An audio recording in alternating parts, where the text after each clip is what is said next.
see all the corrections the media's been making? The president named what he sees as top offenders in his fake news awards. You think stocks, for example, could crash? Some are the same we've been tracking for months while researching what we think is one of the biggest stories of Trump, year one. You are fake news, sir. The media.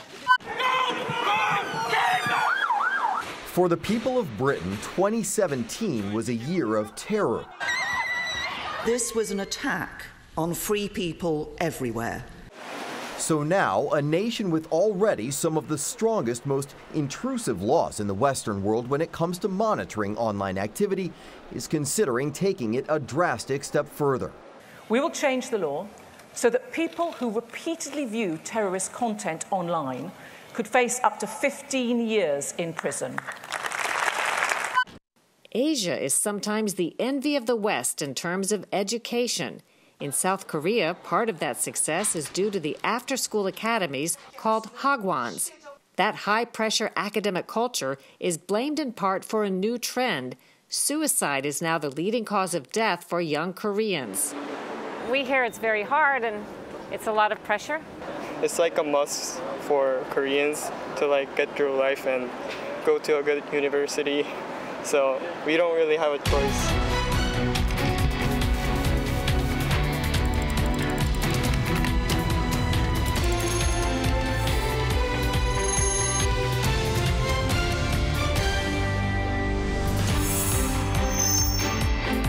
Welcome to Full Measure. I'm Sharyl Attkisson. In the era of President Trump, there's been a lot of worthy, aggressive journalism probing every facet of his administration and its alleged missteps. But there's also been a series of mistakes and fact errors by top news organizations, which may itself be historic in nature. Earlier this year, the president named what he sees as top offenders in his fake news awards. Some of his examples tracked with ones we identified while researching this report on what we think is one of the biggest stories of the Trump presidency. It's perhaps the biggest media miss of President Trump year one. The Trump presidency, from what we have seen, could be dire. You think stocks, for example, could crash. I mean, it's a significant thing to say. How bad could it be? I can say with 100% certainty that there's a really good chance we could see a huge, huge correction. It is better than the expected market nosedive that's predicted if Trump wins. According to our next guest, the Trump presidency could be catastrophic for stocks.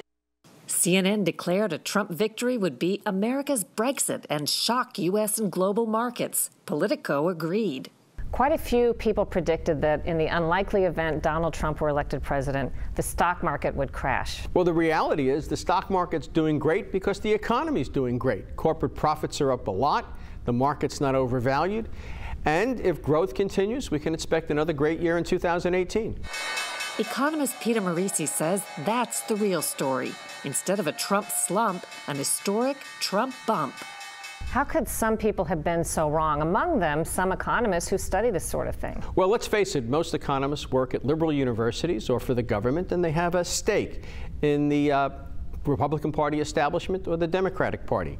Donald Trump is an outsider. The consummate outsider found a media reluctant to report good news about him. We will make America great again. Have you ever seen anything like what's happened during Trump's first year? There's more coverage of the president than we've ever seen before. Frank Sesno used to cover the White House for CNN and the Associated Press. He now heads the School of Media and Public Affairs at the George Washington University. The New York Times has 7 reporters assigned to the White House. When I covered the White House, I think the New York Times had 2. All right? So every word, every tweet, every movement, every inconsistency, every outrage, whatever, is tracked in real time and in multimedia fashion. And so, unfortunately, some of these things have led to mistakes. The die was cast Inauguration Day, when Time magazine and others falsely reported that a Martin Luther King bust had been moved out of the Trump Oval Office. Not true. In February, media outlets criticized Trump as the first president to call Black History Month African American History Month. Actually, every U.S. president since 1976 had done the same, including President Obama. In May, reporters wrongly claimed Trump wasn't listening to a translation of his Italian host's speech because he wasn't wearing big headphones. But, as usual, he was wearing a single earpiece for translation in his right ear. May brought the New York Times bombshell. President Trump fired FBI Director James Comey after Comey had asked for more resources to investigate Trump-Russia ties. The FBI and Justice Department officials later testified that was false. I believe we have the adequate resources to do it, and I know that we have resourced that investigation adequately. Major news outlets were certain Trump was lying when he tweeted he'd been told 3 times that he wasn't under FBI investigation. I would bet every dollar that I had that no such communication ever took place. It's simply inconceivable to me. But the opposite proved true. Comey said he had told President Trump he wasn't under investigation 3 times. In June, CNN had to retract a sensational story about a Trump aide meeting with a Russian businessman. CNN accepted the resignation of 3 of its journalists involved with the piece. There is no question that much of the media, much of the world, has assumed the worst about the Trump presidency and has been all too quick to seize upon that when events indicate, and sometimes when events don't indicate, that that is the case. But in December, a cascade. ABC retracted a scoop about supposed collusion between Trump and Russia, but not before it triggered a stock market plunge. CNN botched a report about President Trump's son getting special inside info from WikiLeaks, also wrong. And Bloomberg's blockbuster that Trump financial records had been subpoenaed in the Russia probe was picked up worldwide before it was corrected. The media remained eager to point out Trump's inaccuracies while seemingly oblivious to our own. All year long, I heard anchors and reporters and editors reaching for new ways to say that's not true and that makes no sense. Look, reporters, journalists make mistakes. Our record as journalists in covering this Trump story and the Russian story is pretty good, especially compared to the record of Donald Trump. Some in the media have used what I call a him too defense when addressing our mistakes and false reports. I don't think it's a good enough excuse to say, yeah, we're making some mistakes, but he's making a lot of mistakes too. What's your view on that? I think no defense is an adequate defense today. Stories should be as airtight as possible. Mistakes are going to be used to undermine the credibility of any news organization. Any reporter needs to know that. They're working in a hothouse that hasn't existed before, where all eyes are on them. Do you think some of these big media misses by major news organizations like the New York Times, CNN, the Washington Post, ABC, risk overshadowing some very good journalism and reporting that was done on this president the first year? Anytime there is a screw-up, anytime there is bad information, it risks the credibility of the organization where that mistake is made. I do think that there have been some real unfortunate stories from places like the New York Times and CNN where particular increments of a story have been gotten wrong. But most of the larger stories remain intact. I think there's been terrific reporting over this past first year of the Trump administration, of the machinations inside, of some of the internecine warfare, of the role of Steve Bannon and Kelly and others. There's been unbelievable turnover in this administration and a lot of good journalism about that. Still, the media misses have given President Trump plenty of ammunition. Did you see all the corrections the media's been making? They're saying, sorry, we made a... They've been doing that all year. They never apologized. Maybe that comes with being the president. I don't know. Have the media played into the narrative of the Donald Trump disaster presidency? Yes, they have. But they have been supported by, frankly, a president that has encouraged that through incredible turnover at the White House, policy mistakes and misstatements, tweets that are careless and often ignorant. And so to just point fingers at the media, mistakes and all, is unfair when we have an administration that plays so fast and loose with the facts. I call that the him too defense. I'm not using that to let the media off the hook. Part of the job also should be to note, report accomplishments, and give the president or the governor or the mayor, whoever's in charge, their due. There's been less of that with this administration, and partly it is because of the him too defense. Look at how egregious the president is. Look at how egregious Sarah Huckabee Sanders is and what she's saying. Well, there's something to that. Recently, a journalism think tank called the Neiman Lab released a survey showing a continued steep increase in the percentage of Americans who think the news media is biased. 45% now think there is a great deal of political bias in news coverage, up from 37% just 5 years ago. Ahead on Full Measure, when Britain came under terror attacks, they decided to fight back. A look at what some consider drastic steps to stop the spread of terrorist messages online. The war on terror is entering a new era. Smaller-scale, successful attacks in both the U.S. and Europe are pressuring governments to find and shut down one common connection, the social network. Congress is just starting to find ways to stop the spread of Islamic extremist content, but in Britain, they're trying to take it to a new level. Scott Thuman went to London to examine a drastic plan for social security.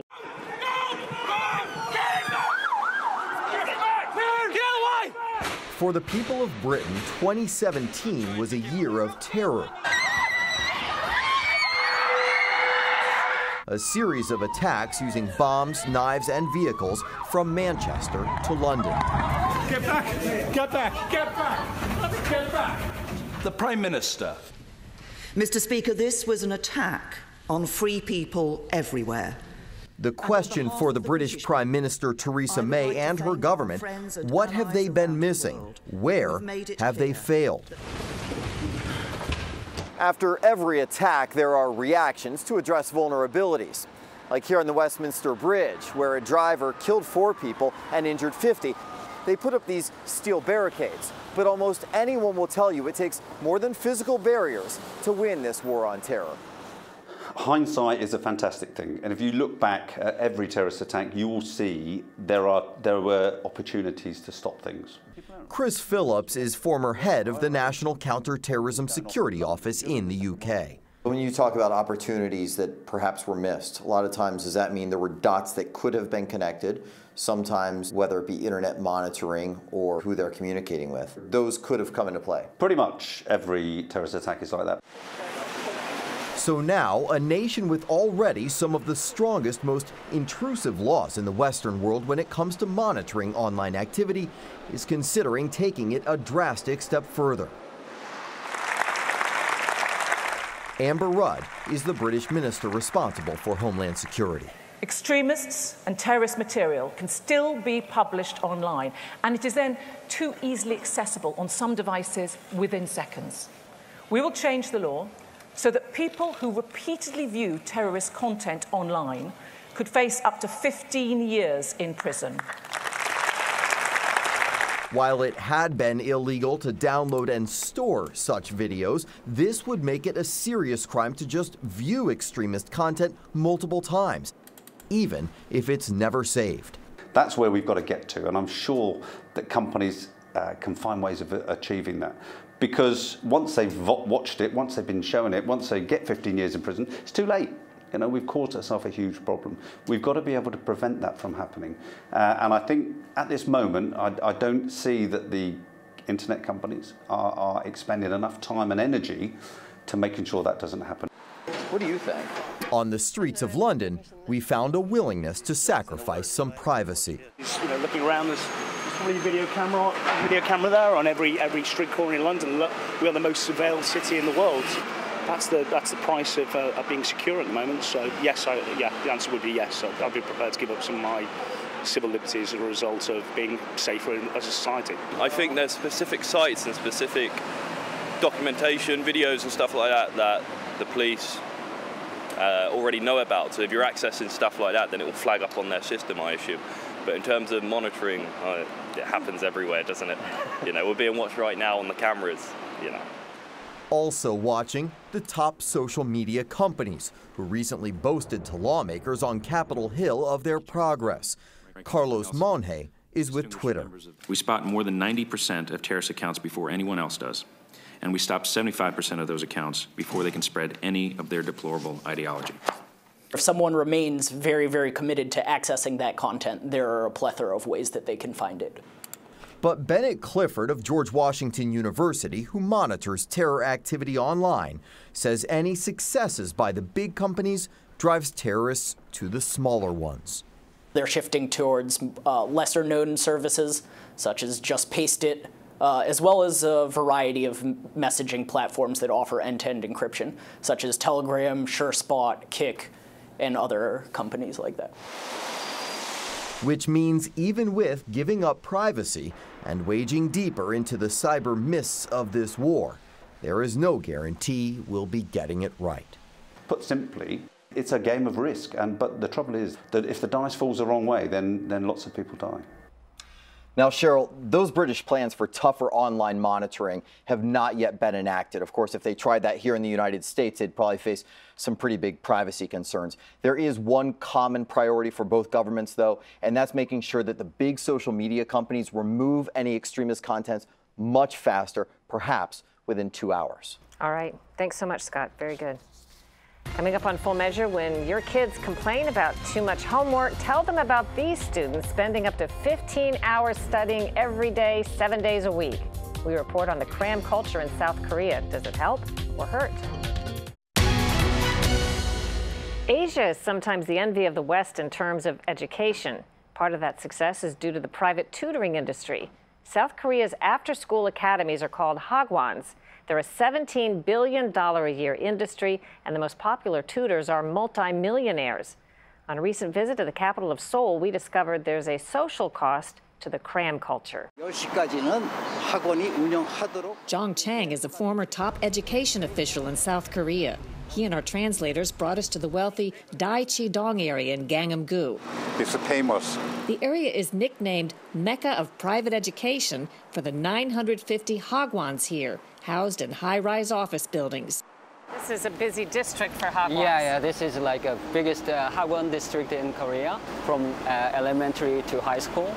After they finish the school, they come here. Nearly every Korean child attends hagwon after school, starting around age 7. Many kids study 9 to 15 hours a day, 7 days a week. Did you attend hagwon? Yeah. What age were you? From when I was about 7 years old. Did you attend hagwon school? Yeah. Can you tell me about it, what you learned and what you thought of it? Not good. Not good? Because of pressure? Yes. Do you think you learned a lot? No. Is it necessary to attend hagwon to get into college? I don't think it's necessary. This is for the high school students classes. How late do they attend after school until? 10 p.m. 10 p.m. Yes. It's a long day. Yeah, but the city government step in. Before then, about 2-3 years ago, some hagwon they open until 1 a.m. 1 in the morning. Yeah, that's why city government step in and then stop it. That high-pressure academic culture is blamed in part for a new trend that started in 2013. Suicide overtook transportation accidents as the leading cause of death for young Koreans. We hear it's very hard and it's a lot of pressure. It is a lot of pressure for all Koreans, so I don't really think it's a good culture, but it's a must for Koreans to get through life and go to a good university. So we don't really have a choice. I hear some good things, that it's a lot of good education, but I also hear some kids even commit suicide. They get under such pressure. Have you heard of that? We did heard of that, but I feel that's really a big problem in our society. It's necessary evil. It's one of the necessary evil in here. A few people today told me they feel like it's a necessary evil. Well, I would call it unnecessary evil. It's completely unnecessary. Jong Il-ra is a former South Korean diplomat and now a university professor. What is your opinion of the value of hagwon? I'm very negative. I'm very negative about that. Why is that? Well, it's not education. Well, our job, our profession is educating people. It's different from training people. And what hagwon, or as you called it, academy, so-called academies are doing just sort of cramming a certain type of knowledge which sort of makes them, enable them to pass a certain exam better than the other students, competitive kind of sort of training they are doing. So it's against the whole spirit of education. How has this culture gotten so pervasive in South Korea? I think the whole problem started with rapid economic development of South Korea. People become more competitive, competition for better job, better sort of credentials, so-called better specs. Do you hear stories about, or do you know students who have felt under such pressure that it's been damaging to them? Yes, horror stories, really. That the children of tender age, they have to go through all this. In 2014, South Korean children were found to be the least happy in a study among developed countries. The government cited the stress of the country's educational pressure cooker. But for all the critics, there are students who say they have great teachers and a positive Hagwon experience. Did you go to school during the day and then go to academy after school? Yes. For how long? Many hours? 4 hours. Average 4 hours. 4 hours after school? Yes. 6 to 10. Did you learn a lot? Are you glad you attended? Yes, some class is great. Even if they have a really hard, like a long day schedule, but they are still very joyful, and then somehow they kind of find out how to enjoy their life, even if they have a big pressure. That's what's good about, those kids in Korea. A note of perhaps perverse inversion. Across Asia, many reformers are pushing to make schools more American, to stress more creative thinking over rote memorization. In America, some reformers are pressing to make schools more Asian because of their score performance. We'll be right back. In Follow the Money, a new report says the IRS is wasting your money in an effort to collect it. In spring of 2017, the IRS started putting private agencies in charge of collecting overdue taxes. According to the Taxpayer Advocate Service, it cost $20 million tax dollars to set up that collection program. In its first year, it brought in less than $7 million. Next week on Full Measure, our robotic future. Computers are taking over everything from driving our cars to serving our food. Does that mean we'll be losing our jobs? We will see 1.2 billion people who would have been employed under this economy out of work, and that will equate to $14.6 trillion. And is a robot tax the solution? Until then, thanks for watching. We'll be searching for more stories that hold powers accountable.